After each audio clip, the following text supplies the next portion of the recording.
Domestic व्हायलन्सच्या केसमध्ये अटक होते का? हा प्रश्न बरेच जण मला विचारतात.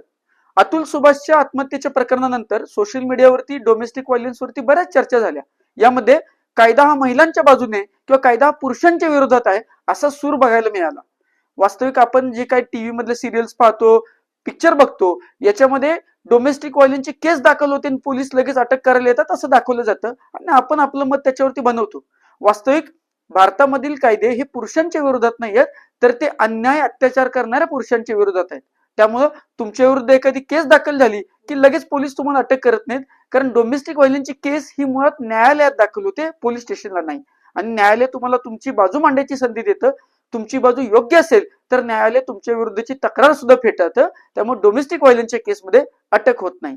याबाबत कोणती शंका असेल तर कमेंट बॉक्समध्ये जरूर विचारा. हा व्हिडिओ सेव्ह करा आणि तुमच्या सर्व मित्रांना शेअर करा.